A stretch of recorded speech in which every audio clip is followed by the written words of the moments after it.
My fiancée is a crazy fangirl, all just to meet the popular idol Makoto. She even chartered a plane to support him. She chased him all around the country. The most ridiculous part? Makoto even came up to me shouting, asking what kind of thing her fiancé was supposed to be. What am I? I'm your dad. Chapter 1. It had been half a month since I last saw my fiancée, and endless gossip kept drifting into my ears. Even while waiting by the roadside for a car, I could hear people praising her insane fangirl exploits. Someone said, "Did you hear? Some crazy fan actually chartered a whole plane to cheer for her idol not long ago." Another replied, "You're late to the news." That was the Liu family's daughter arguing with her boyfriend. She did it out of spite. The first one said, "Oh man, this world has gone completely insane. I can't even understand it anymore." It felt like an invisible hand had swung down from the sky and slapped me hard across the face. I shut my eyes briefly, suppressing the anger in my chest. The driver finally pulled up. Seeing my expression, he broke out in a cold sweat. I had no mind to blame him for being late. My thoughts were entirely on Willow. Today, Louise had organized a gathering, inviting everyone from our circle. In the group chat, she had sternly reminded us several times that everyone must show up. Willow didn't reply, but she hadn't refused either. I straightened my expression and entered the hotel, though I was deeply displeased. This matter would have to wait until after the dinner. Willow might be shameless, but I still cared a lot about saving face. When I reached the private room door, Maria's shrill voice came through. She said he's an actor. He has to fly around from set to set, and Willow keeps chasing after him. I heard he recently had a fallout with a brand over endorsement fees, and Willow begged several companies to work with him. She even had a huge fight with her grandfather because of him, and even said she wouldn't care if she were kicked out of the family. I pretended not to hear and pushed the door open with a blank expression. Seeing me come in, Maria immediately shut her mouth. She pressed her lips together and said, "George." I gave a small nod as a greeting. Tonight's gathering was a small one among insiders.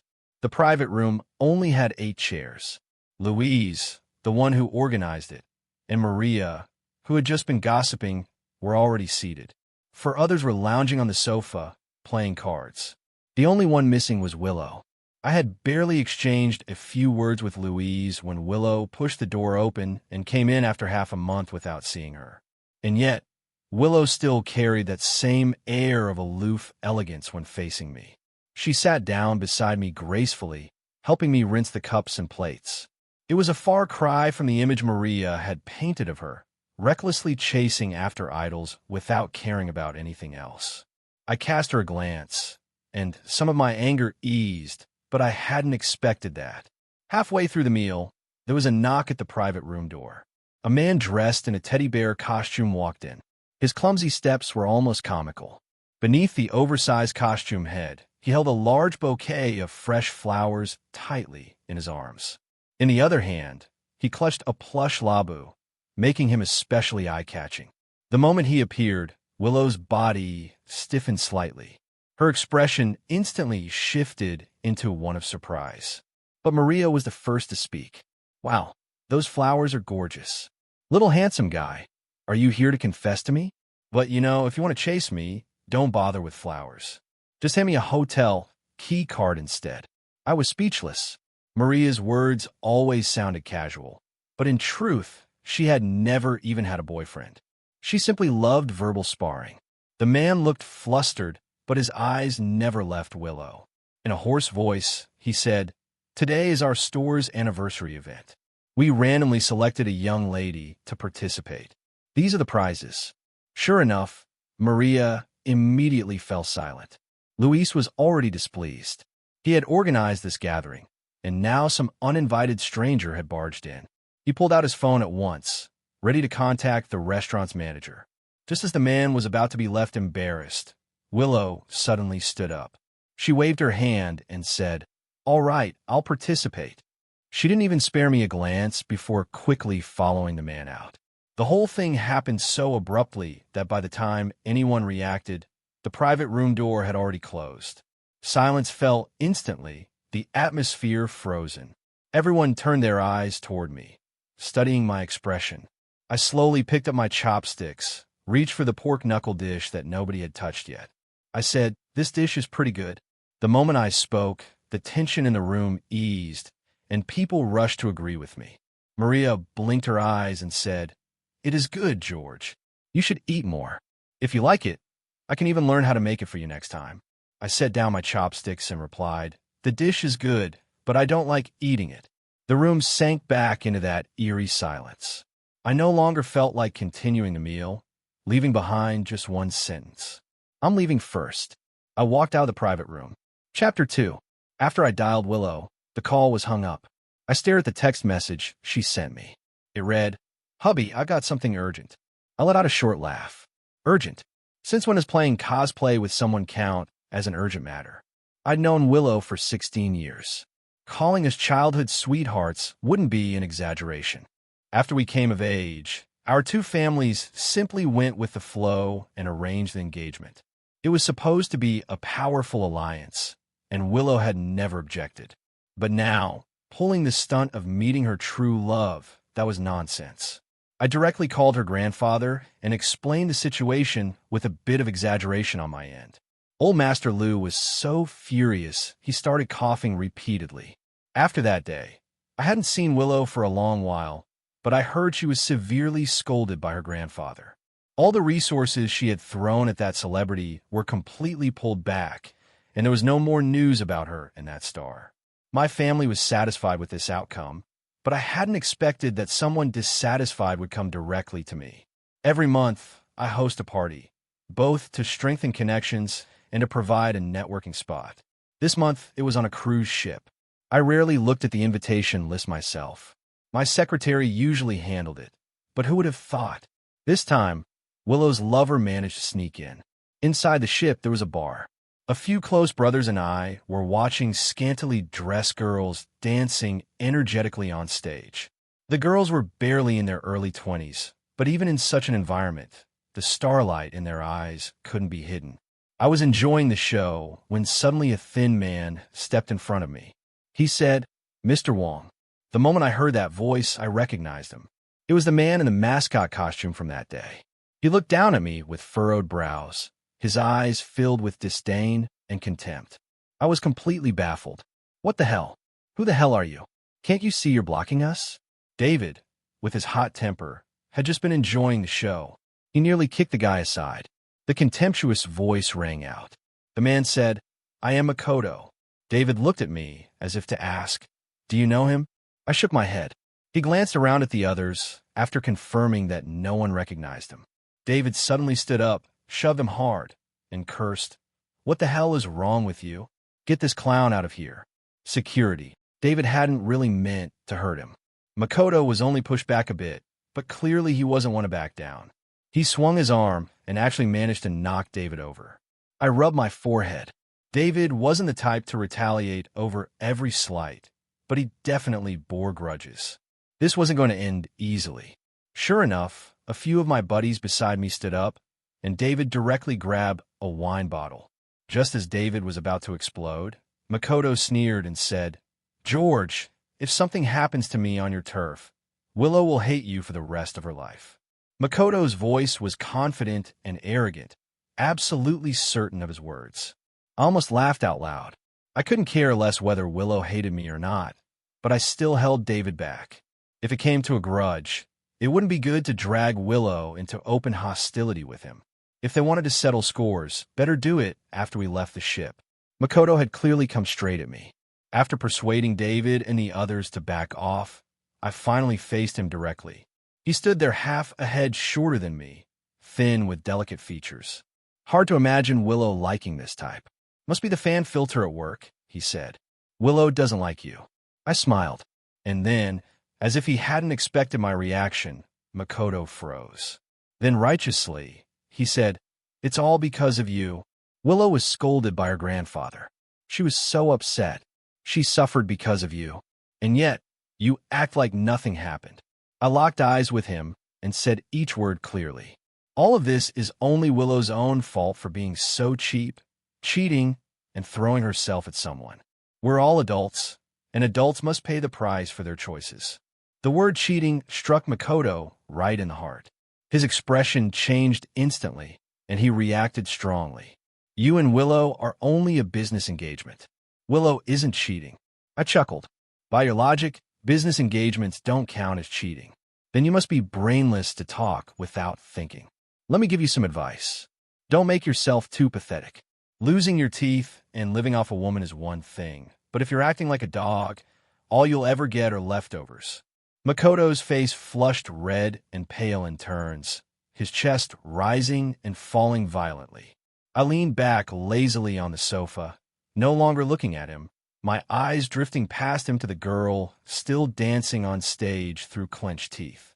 Makoto said, I'm already a famous actor, earning a six-figure monthly income on my own. I work harder than you. I'm more capable than you. I'm better than you in every way. You're just lucky to be born into the right family. You spend your days as a spoiled playboy, wasting time on wine and women. Only I am worthy of Willow. Looking at his indignant face, I laughed aloud. You're pretty good, but in City A, gold is everywhere. You're gold, but so is that girl. I nodded toward the glittering girl on stage. I'm not gold. I'm the one who owns the gold mine. I ignored the ugly look on his face and went on. No need to play the fake hero for her in front of me. If you really want to stand up for her, why don't you go public? Announce it. Say that a business engagement isn't cheating and that you two are true love. I sneered. What's the matter? Why so quiet? Don't dare to be afraid of losing everything you have now. Then it seems you're very clear about your own position. To be blunt, you've just had a few brushes with high society and you want to stay here, but you picked the wrong person. Your so-called abilities and your feelings for Willow are worthless to me. Power and money aren't transmitted like HIV through sex, and social class is an unbridgeable gap. The only reason you can stand here today is thanks to Willow. If Willow weren't my fiancée, you wouldn't even have the right to speak to me. Makoto's face turned deathly pale. His lips pressed into a thin line, full of stubbornness and fury. I rarely said words this cruel, but today I was too fed up to show mercy. Willow couldn't see reality and had repeatedly humiliated me enough to make me furious. And now she even let someone come flaunting in my face. Eat rice at the table, then chase true love. After putting the bowl down, I stood up, brushed off imaginary dust from my clothes. It's that car with the license plate of 5 of 8S. The privileges that came with it, you enjoyed them, right? Did Willow not tell you that was the engagement gift from my family? My words completely shattered the arrogant confidence Makoto had built for himself.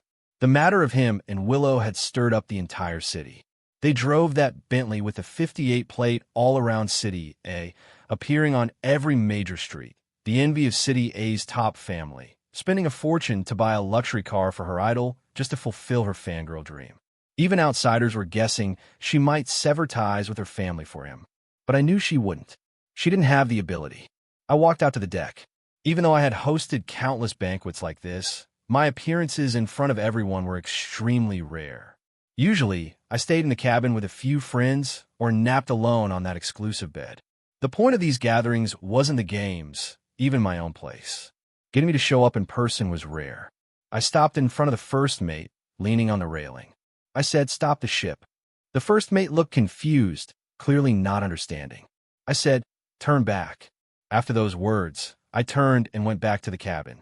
The eyes of rich heirs and socialites all followed me. I could have just sent the captain a message instead of appearing personally, but I did it this way to show everyone my stance. My fiancé's lover had openly provoked me. Could I still keep hosting the banquet? What face would the Wong family have left? Then the next morning, the maid knocked on my door and said the Liu family had come. She added at the end that Madam said young Master Wong could come down when convenient. No need to hurry. I simply lay back down and went back to sleep. Chapter 4. By the time I went downstairs, it was already noon. There was a woman sitting on the sofa. I narrowed my eyes. It was not Willow. It was Willow's younger sister, Freya Liu, the Liu family's illegitimate daughter. Seeing me come down, Freya quickly stood up. She bit her lip and said, "Mr. Wong, Willow had something to attend to, so she left first." I didn't show any impatience. Sitting down on the sofa, I only nodded. When I didn't respond further, Freya leaned in almost affectionately and said, "My sister is really something." Apparently, one of her friends asked her out to eat, and she rushed off without a second thought. "Please, Mr. Wong, don't be angry with her." I smiled faintly and diverted the topic. "Since Miss Liu has waited so long, why not stay for lunch?" Hearing that, Freya quickly nodded. I stood up and instructed the servant beside me. "Ask Miss Liu about her preferences and take her to eat. As for me, I still have matters to attend to. Miss Liu, please make yourself at home." With a slight nod, I walked past Freya. Her face must have looked awful, but I didn't care. In this so-called strong alliance, Willow and the Liu family were already out of the game. There were only a handful of top families in City A. When the engagement was set, Willow had been the best choice. The Liu family's foundation was solid, and their upbringing impeccable. But just half a year after we sealed the engagement, the Liu family recognized an illegitimate son, Martin, older than Willow, and also a younger illegitimate daughter, Freya. The Liu couple's marriage collapsed. Family scandals spread, and as the legitimate daughter of the main branch, Willow's standing in her family became precarious. At that point, Willow was no longer the best option. But my family never considered breaking off the engagement. Until today, Willow left, leaving Freya behind. She knew I would never take interest in Freya. In her desperation, she left Freya as a kind of explanation, but I didn't accept that. Neither did my parents or my sister while I was having afternoon tea. News of the Wong and Liu families breaking off the engagement had already spread across the internet. I didn't need to act. My parents were highly efficient. The news articles ran long, stating officially that even though the engagement was canceled, the Wong and Liu families would remain partners. While discreetly hinting at the reasons for the broken marriage, in no time, gossip news dug every last detail about Willow and Makoto. Some cursed them, but more praised their love. I showed my buddies one headline: "The Liu family charters a plane to support Makoto. Funding her idol is exactly what a true heroine should do," I said. If I'm not mistaken, wasn't she my fiancée? A cheating woman can be called a heroine now. My friend shrugged. In the end, taking sides outweighs right and wrong. He added, "What does that saying go? Never take part in any crusade against women." Guess this is what they mean. A laughable stance of public opinion over right and wrong, and the protagonist of that news proved it further. They appeared openly in my home. Willow had lost quite a bit of weight, and Makoto stood right in front of her. It was Willow's mother who had brought them. I raised a brow. What now? My mother sat with a teacup in hand, her expression dark. Willow's mother, however, was all smiles. I forgot to mention my relationship with Willow's mother was terrible for no special reason other than that I never bought into her manipulative nonsense, especially after her family scandal was exposed. Her hostility toward me only grew. She laughed and said, "George, it's been such a long time. Back then, you were still a young boy, but now you've really grown into quite a capable man." She paused, then continued, "But if only you could be a bit more mature, more generous, more giving, you'd be even more likable to girls. Don't you agree, Makoto? More likable to girls." My face instantly darkened, and it took all my self-control to keep from exploding on the spot. The next second, my mother slammed her teacup heavily onto the coffee table. The jade cup couldn't withstand the blow and shattered instantly. Mother Willow's disapproving voice rang out. Chapter 5. When Willow's mother was young, she had been a movie star. Perhaps the Liu family carried some kind of love brain gene, because Willow's father had gone against his family's opposition and married her.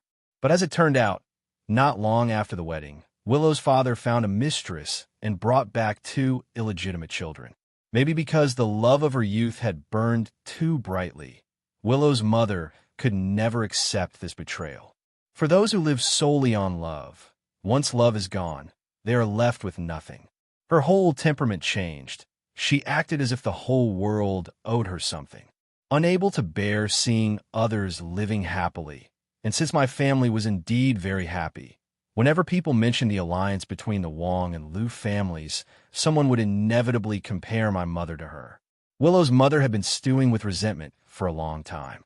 Makoto, as if completely blind to the mood, chimed in, Auntie is right.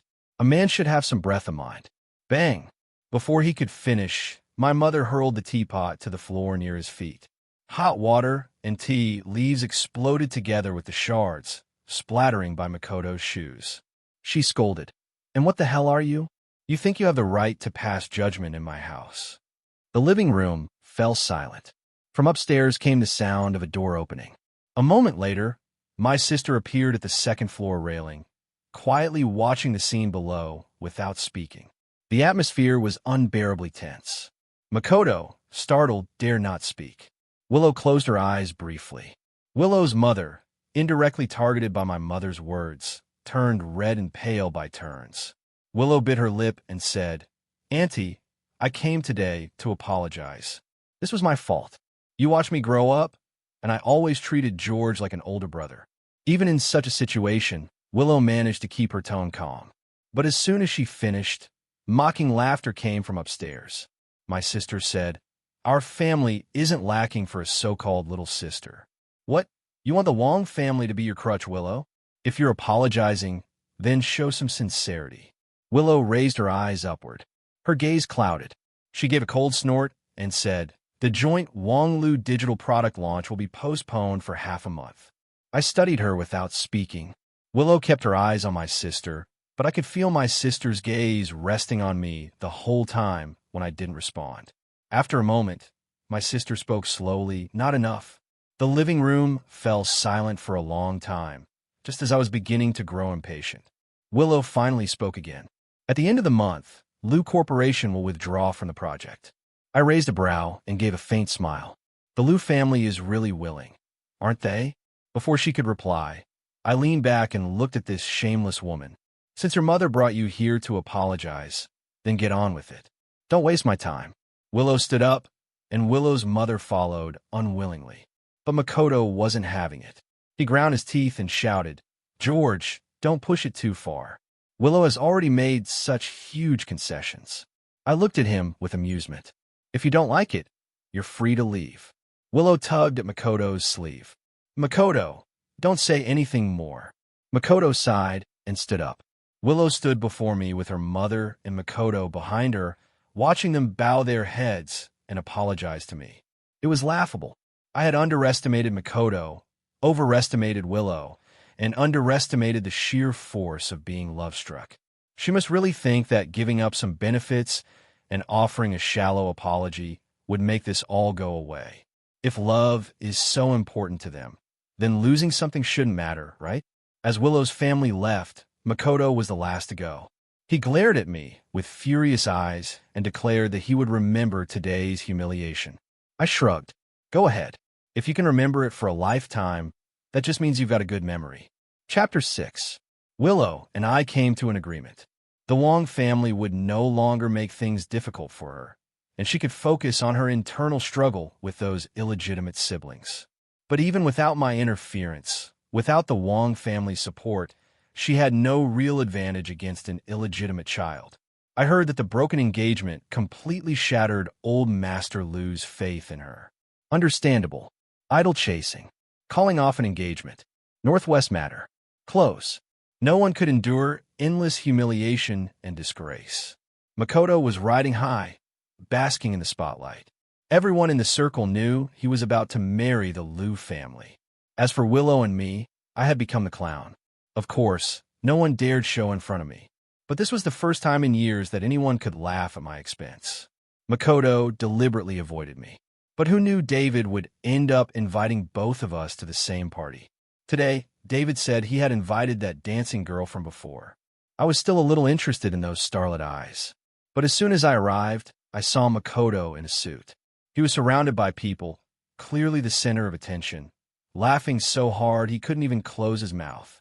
I was debating whether to leave when a hand landed on my shoulder. David leaned close to my ear and whispered, Bro, tonight I'll get revenge for you.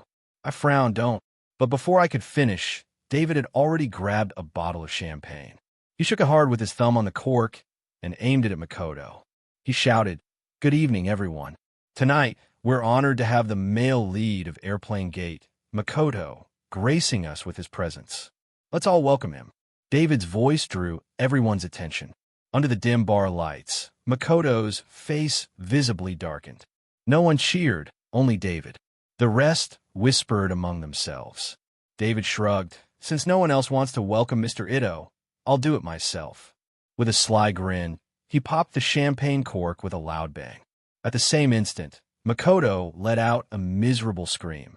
The champagne sprayed straight into his face. By the time the bottle was empty, Makoto's hair and suit were soaked, leaving him in utter disgrace. David laughed. What are you all waiting for? Clap. Stifling their laughter, the onlookers applauded. This had nothing to do with me. David had dragged me into it on purpose. Without hesitation, I turned to leave, but I had only taken 2 steps when gasps rang out behind me. The shattering of a glass bottle and the stench of blood filled the air. As the body was about to collapse, I rushed forward and caught her. Looking down, I saw those eyes filled with starlight. The owner of those eyes curved her lips, revealing delicate dimples. When I carried her into the car, I couldn't understand Makoto's twisted thinking.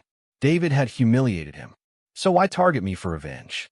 If Anna hadn't rushed forward at that moment, the one with a shattered skull would have been me. And the more I thought about it, the less sense it made.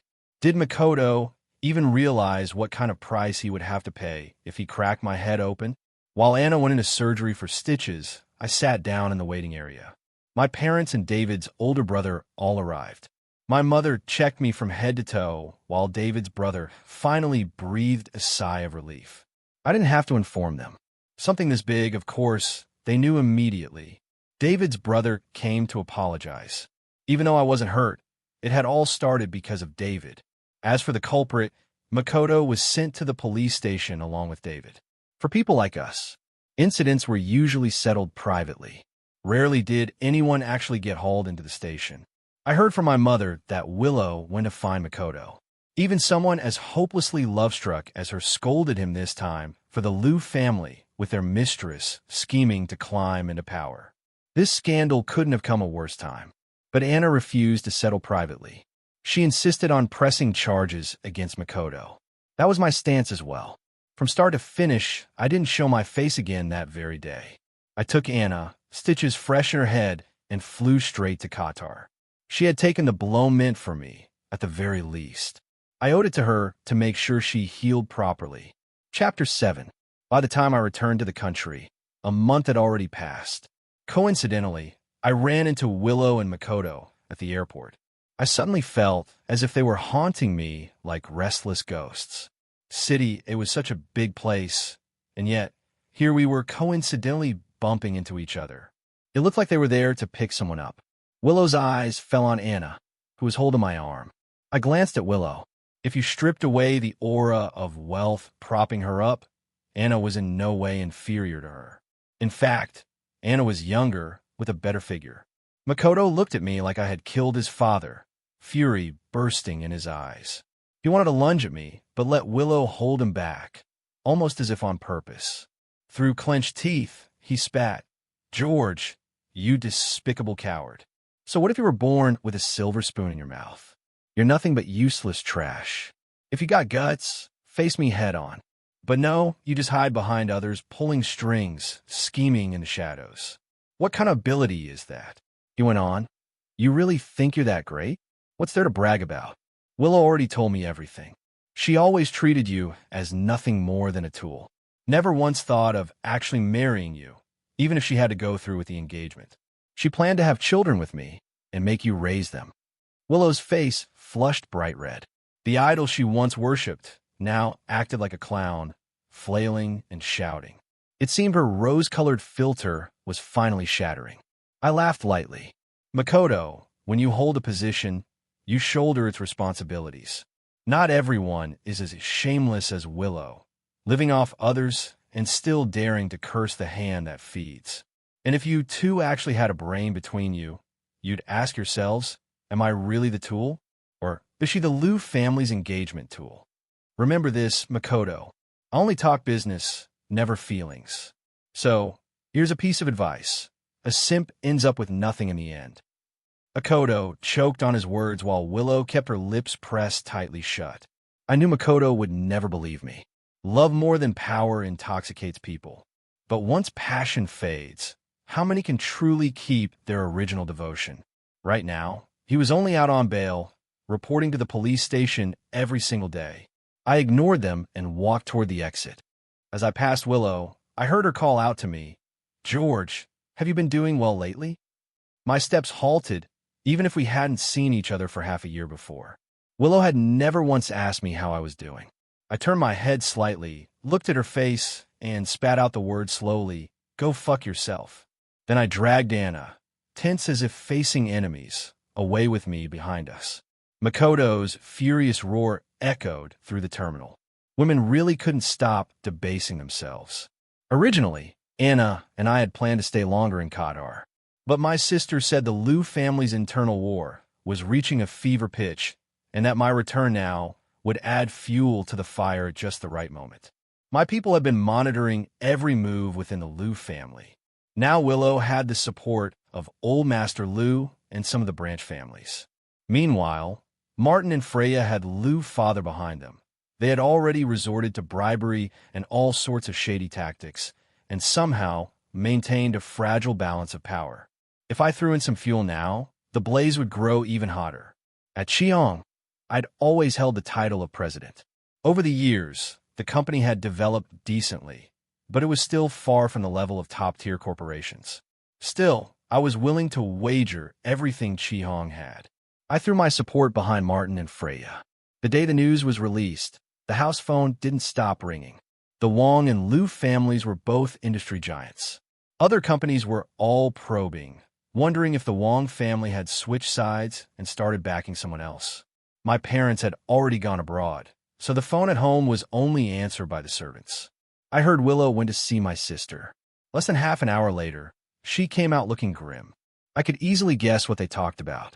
My sister probably just deflected, making it unclear what I really intended. Plenty of people had long wanted to meddle in the Liu family's internal war, but none dared to pick a side. Choose wrong, and retaliation would cost them dearly. By firing the first shot, I became the early bird, and suddenly countless companies rushed in to pile on support. The Liu family descended into even greater chaos. Old Master Liu wanted to end the civil war, but the arrow was already knocked on the bow. It could not be pulled back. Everyone knew Martin was greedy, lustful, and useless, while Freya was short-sighted, constantly making blunders. But no one was naive enough to actually want the Liu Corporation to thrive. After half a month of infighting, the illegitimate siblings already showed momentum of overshadowing Willow. When the timing felt right, I released the news that Makoto had smashed a bottle and injured Anna. Anna was a top star with a massive and fanatical fan base. Coupled with the recent hype about Makoto and Willow's so-called love story, the internet exploded within half an hour, digging up everything about them. Online, waves of scolding flooded in before the PR team even reacted. Liu Corporation's stock price had already plunged. Anna's fan power was even stronger than I had imagined. As I looked at the news of Willow and Makoto being pushed to the top of trending searches by angry fans, the beauty in my arms pouted and complained, "Gio, you can't just use me like that without giving me something in return. I expect payment." Anna was like a seductive fox spirit. Her temple tattoo used to cover a scar, only making her look more sensual. In those eyes I loved most, there was nothing but dependence and adoration, though who knew how much of it was real, but I didn't care. Chapter 8. Rubbing my sore waist, I let out a sigh. Youth really was something enviable. I secured 2 lead roles for Anna, and her happiness made me happy too. Anna was a clever woman. She never once claimed the identity of my girlfriend. Aside from being a bit wild when playing around, I was more than satisfied with her. Willow's reputation had collapsed because of Makoto, and she was further pressured step by step by the illegitimate siblings. Under the weight of public opinion, even Old Master Liu had no choice but to abandon Willow. Martin became the heir. As soon as Martin took the seat, Freya immediately began clearing out the remnants of Willow's faction. It was a risky move, but for long-term survival, it had to be done. Yes, that was my idea. For a while, The Liu Corporation was full of resentment. Many veteran executives were driven out in the most humiliating of ways. Old Master Liu fell ill with rage. Martin and Freya, suddenly intoxicated with overwhelming power, behaved as if they now held the world in their hands. Half of Liu Corporation's senior management was purged. But the higher you climb, the harder the fall. Their arrogance wouldn't last long. Days of indulgence and debauchery followed. Martin was reported for fooling around in the office, while Freya was accused of embezzlement. Both were taken in for investigation. I nearly choked on my water when I heard the news. What useless trash that couldn't be propped up no matter how much effort you wasted. My sister quickly handed me tissues and said, "Willow has already lost. George, it's time to stop." I curled my lips into a smile. "Sis, the game has only just begun." She froze. Such a calm woman. Yet at this moment, she looked so shocked it was almost funny. Blinking, she asked, "You're serious?" She thought I was only getting revenge on Willow. No one truly knew my intentions. My sister knew I had ambition, but never imagined I'd go so far as to drag the Liu family down entirely. Stretching lazily, I laughed. "You've underestimated me, sis. From beginning to end, I never wanted to marry Willow, but some things couldn't be decided simply by my unwillingness. The engagement with her had been about maximizing benefits, but whether I could kick the Liu family out was another matter. Chi-Hang took the lead in defecting.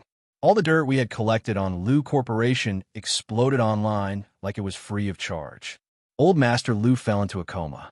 Willow's father was useless, and they had no choice but to drag Willow back to salvage the situation. But with the upper ranks full of Martin and Freya's people, Willow was shackled at every step, unable to make waves. Within 3 days, Liu Corporation's stock hit its limit down each day. During those 3 days, Willow and her father didn't sleep, struggling to save the company. In the end, they cut off half their operations in order to survive. Though badly weakened, Liu Corporation managed to hold on, but everyone knew the Liu family would never recover. In business, there are no friends, only interests. Now, Liu Corporation was just a piece of fat meat waiting to be carved up, and I was the one who ate the largest piece. On the day I seized Liu Corporation's core project, my father held a company-wide celebration in my honor. The entire company shut down, and tens of thousands cheered for me. Since the founding of the Wang family enterprise, only I had ever received such an honor. A person may live for only a handful of true moments, but my moment would never be standing in a church, saying "I do" under the gaze of a priest. After the celebration, my father gave me a Rolls-Royce. I had several luxury cars in my garage already, but this one was different. It was a black Rolls-Royce with City A's 58 license plate. What can I say? A good car should be driven by me. Good things should be kept for my own enjoyment. I don't need any so-called powerful alliance. I alone am enough. I love power and I love money. But even more, I love success. That feeling of standing high above, ruling over everyone. That is what intoxicates me. People like us would never be entangled in petty love affairs. Of course, except for those hopeless love brains. Extra Chapter 1. At a charity auction, I ran into Willow's eldest sister, Alicia. She had lived abroad for many years before the Liu family's decline. Alicia was considered the epitome of an elite socialite. Her maiden family was prestigious, and her husband's family held great power. But after the fall of the Liu family, Alicia had no choice but to return to the country. Her cheeks were sunken. The dark circles under her eyes were impossible to conceal. At only 35 or 36, the corners of her eyes were already etched with fine lines. It seemed she had suffered greatly over the past year. Now, the L Corporation was barely surviving with fewer than 100 employees. Even so, it had only lasted this long thanks to Alicia. Perhaps my stare was too blatant, for Alicia turned to look at me. At the moment our eyes met, I saw her hand clenched tightly. Suddenly interested, I handed my auction paddle to Anna and had the attendant clear a seat next to her when I deliberately sat down beside her. Alicia's gaze turned vicious. I must have been the last person she wanted to see. Beyond the fact that I was the one who had crushed the Liu family, the mere difference in our current statuses was enough to make her bitter for a lifetime. I sat down slowly, smiling as I asked, "Big sister, how have you been lately?" Her voice was low and seething with anger. She snapped, "Don't call me sister." Chin raised, head tilted away. She refused to look at me. So haughty, so self-righteous. The Liu family members were always like this, unable to see things clearly. I chuckled. "You're right. I shouldn't call you sister anymore. Your current status." I looked her up and down, then gave a faint smile. "Isn't worthy," she shouted.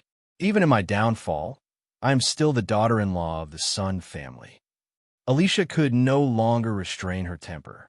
She stood up and pointed at me, exploding with rage. I glanced at her husband, Sun Sherbine. His eyes were dark and gloomy, unbothered. I only smiled and returned to my seat, leaving Alicia standing there alone.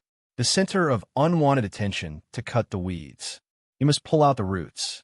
Alicia couldn't save the Liu family, and I would never allow her to. Our exchange was nothing but a minor interlude.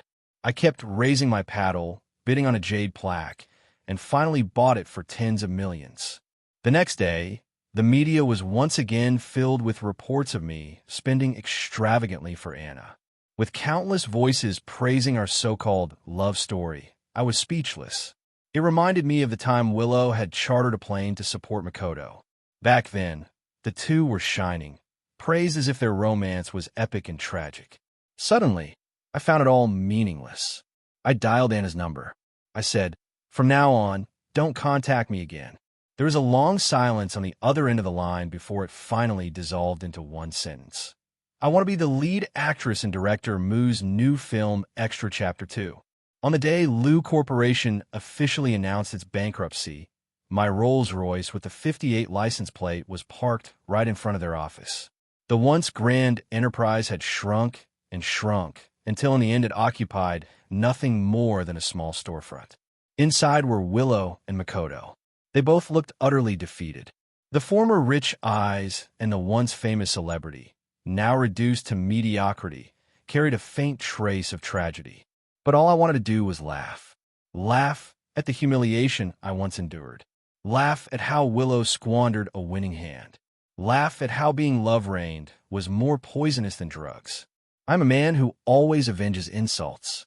Whatever pain others inflict on me, I will pay back 100-fold sooner or later. The driver opened the car door for me. Standing under the sunlight, I almost fell out of place. Pushing open the glass door, Willow noticed me first. She was wearing a white silk blouse and a black skirt. Her tan skin and dimmed features were utterly bland. Makoto looked a bit better in his shirt and slacks, neat and proper. But I'd heard he had long since quit acting to redeem Willow. He had abandoned everything, even handed over all his savings to her, marked as an unconditional gift. The man who once insisted he was a piece of gold back on the cruise ship was now a meek, submissive wreck. When Makoto saw me, his chest puffed up with false bravado again. He barked, "What the hell are you doing here?" I smiled and looked at Willow. For some reason, she instinctively took 2 steps toward me, pitiful and disgusting, as she called out, "Joe." I rubbed my arm, goosebumps rising, and took 2 steps back in distaste. Willow, oblivious to the mood, stepped forward again. "Joe, I saw the news. You and Anna broke up." I was dumbfounded. Was this woman possessed by a ghost? Hearing that, Makoto lost all pretense. He grabbed Willow's arm roughly, yanking so hard that her cheap white blouse tore open on the spot. I was speechless. Makoto cursed furiously. "What the hell do you mean by that?" Trying to rekindle things with him. Have you even looked at yourself lately?" he shouted through gritted teeth. "I've given you everything these past 2 years, working myself half to death, grinding day and night. And you kept stalling, refusing to marry me. Don't think I don't know. You and your mother have been scheming to hook a richer man all along." Makoto's brute force was overwhelming. In no time, Willow's clothes were ripped to shreds. In front of everyone, Willow's face turned bright red. She flailed, trying to cover herself. But how could she possibly resist Makoto's frenzy? Within moments, only scraps of cloth hung loosely on her body, barely concealing anything. Finally, just as Makoto lost all control, Willow raised her hand and slapped him hard across the face. She smacked her hair in disarray. She clamped her hands around his throat, shouting, "If not for you, would I have ended up like this, you bastard?" I was stunned. Were these still the same two who once claimed they'd risk everything for love? Quietly, I slipped out of that pathetic little company and got back into my car. I even did them the favor of calling the police. Before coming, I had imagined myself proudly declaring to Willow all the wealth built up over generations, decades of cultivation gone. "Willow, you've lost everything clean and bare." But seeing this scene now, I thought, forget it.